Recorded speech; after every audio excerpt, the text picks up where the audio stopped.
नमस्कार, न्यूज़ 100 खबर देख रहे हैं आप और हर खबर है आपके लिए खास। बाहरी दिल्ली के नरेला इलाके में स्थित राम कुटीर मंदिर में 24 नवंबर से शुरू हुई भव्य श्रीमद् भागवत कथा का हो रहा आयोजन, जो कि दिव्य जागृति संस्थान की ओर से किया जा रहा है। इसके अलावा हम आपको बता दें कि कथावाचक कथा व्यास साध्वी कालिंदी भारती जी द्वारा बवाना रोड नरेला में स्थित राम कुटीर मंदिर में की जा रही है भव्य श्रीमद् भागवत कथा का कार्यक्रम, जिसमें मुख्य रूप से पहुंचे मुखमिलपुर गांव से समाज सेवी सतवीर सिंह राणा जी का और डॉक्टर रजनीश जी का दिव्या ज्योति जागृति संस्थान के द्वारा पटका पहनाकर स्वागत किया गया। भागवत कथा में आए सभी स्थानीय भक्त ले रहे हैं श्रीमद् भागवत कथा सुनकर आनंद।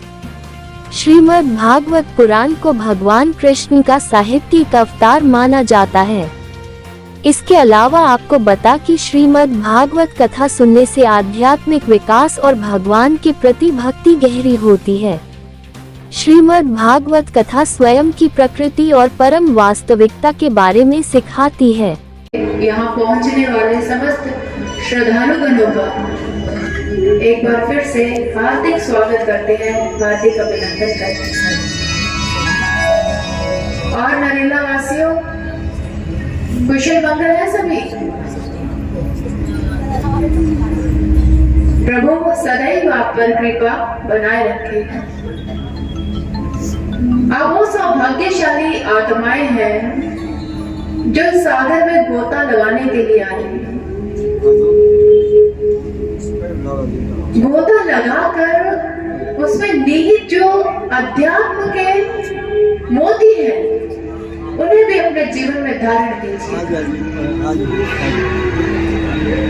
क्योंकि भगवत प्रेम हमारे जो ग्रंथ है, इसकी तुलना हमारे महापुरुषों ने सागर के साथ की। लेकिन आप मुझे यह बताइए, अगर एक इंसान सागर की गहराई को मापना चाहता है और सागर की अतल गहराइयों में क्या क्या छिपा हुआ है, कौन कौन से बड़ी माणिक्य हैं, कौन से जलचर हैं, कौन से जलीय पौधे हैं, तो आप मुझे बताइए, क्या वह व्यक्ति सागर के किनारे खड़े होकर वह सब कुछ जान सकता है? नहीं जान सकता। इसके लिए उस व्यक्ति को सागर की गहराई में डुबकी लगानी पड़ेगी। जैसे ही वो सागर की गहराई में डुबकी लगाएगा, एक गोताखोर बनेगा, तो सागर के भीतर साम्राज्य है, जो अंदर का साम्राज्य है, उससे अवगत हो पाएगा। लेकिन अगर किनारे पर खड़ा होकर ही यह अनुमान लगाता रहे, इसमें यह भी होगा, इसमें वह भी होगा, तो ऐसे व्यक्ति के हाथों में क्या आता है? मात्र सीप, मात्र रेत, इसके अतिरिक्त उसके हाथों में कुछ भी नहीं है। हमारे महापुरुष कहते ठीक इसी प्रकार से जो हमारे धार्मिक ग्रंथ हैं, ये सागर की तरह,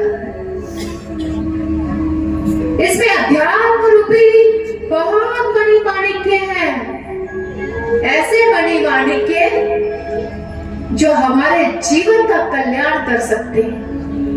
जिस आनंद, जिस शांति, जिस सुख की तलाश आप इस सागर संसार रूपी तट पर खड़े होकर पाना चाहते हैं, तो भगवत प्रेमी प्राप्त नहीं हो सकता। इसके लिए आपको अध्यात्म रूपी सागर में डुबकी लगानी पड़ेगी। और जब अध्यात्म रूपी सागर में आप डुबकी लगाएंगे गुरु कृपा के द्वारा, तो यकीन मानिए, जिस आनंद को, जिस शांति को, जिस सुख को आप भौतिक संसाधनों में, ऐश्वर्य में या रिश्ते नातों में ढूंढ रहे हैं, वो आपको आपके घट के अंदर ही मिल जाएंगे। भीतर है, अंदर।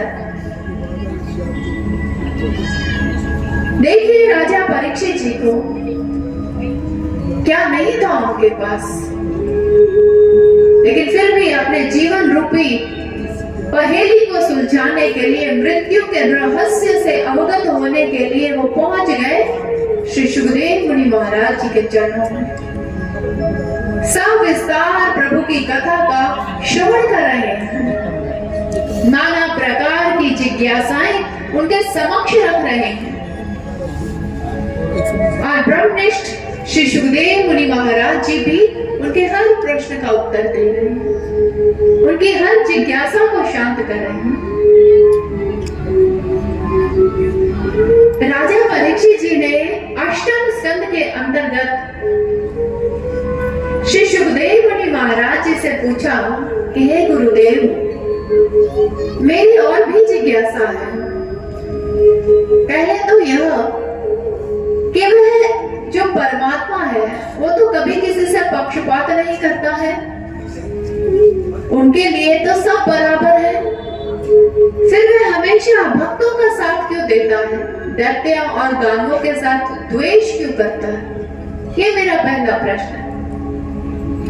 और मेरा प्रश्न है कि ऐसी कौन सी परिस्थितियां इस बार 2025 के प्रयागराज कुंभ मेले में जो महाकुंभ हो रहा है 2025 में, उसमें दिव्य ज्योति जागृति संस्थान का सर्व श्री आशुतोष महाराज जी की असीम कृपा से परम पूजनीय गुरुदेव सर्व श्री आशुतोष महाराज जी जो कि इस संस्थान के संस्थापक और संचालक हैं, उनकी अपार कृपा अपार प्रेरणा से दिव्य ज्योति जागृति संस्थान भी महाकुंभ मेले में अपना बहुत बड़ा एक कैंप लगाने जा रहा है।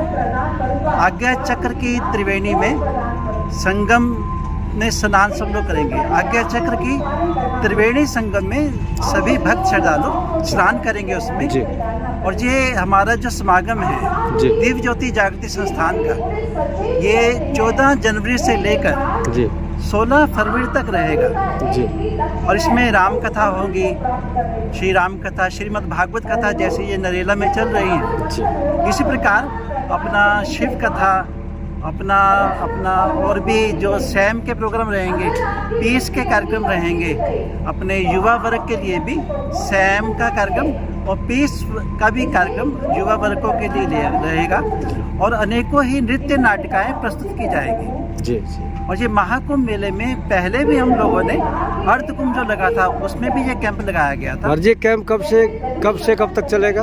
ये 14 जनवरी से लेकर ये कैंप चलेगा 16 फरवरी तक जी। इसमें पूरे भारत से और विदेशों से भी गुरु महाराज जी के श्रद्धालु भी, और जैसा कि वहाँ आप बताया भी जा रहा है कि इस पर करोड़ों ही लोग पहुँचेंगे। और वहाँ पर दिव्य ज्योति वेद मंदिर द्वारा एक बहुत बड़ा ये जो वेद पाठियों के द्वारा अखंड कीर्तन चलेगा दिव्य ज्योति वेद मंदिर का, रुद्री पाठ अखंड चलेगा। ये भी अपना 14 जनवरी से लेकर 16 फरवरी तक ये 11,000 घंटे, 11,800 कुछ घंटे इसके बन जाएंगे जी। वो भी आपको समय पर और भी जो सूचनाएं आपको दिव्य ज्योति जागृति संस्थान के YouTube चैनल पर मिलती रहेंगी। ये Guinness book of world record में जाएगा। इतना बड़ा रुद्री पाठ जो कि 14 जनवरी से शुरू होगा और 16 फरवरी तक ये नॉन स्टॉप चलेगा जी। उसमें हमारे वेद पाठी मंच पर भी रहेंगे जी। और उसी में अखंड साधना में निरंतर चलेगी अपना 14 जनवरी से 16 फरवरी तक। कुंभ मेला जो प्रयागराज में लगेगा जी। उसका स्थान है अमिताभ पुलिया, सलोरी मार्ग और बजरंग दास मार्ग क्रॉसिंग, गंगा घाट के पास जी। सेक्टर 9 कुंभ मेला प्रयागराज। अमिताभ पुलिया, सलोरी मार्ग और बजरंग दास मार्ग क्रॉसिंग, गंगा घाट के पास, सेक्टर 9 कुंभ मेला प्रयागराज। धन्यवाद।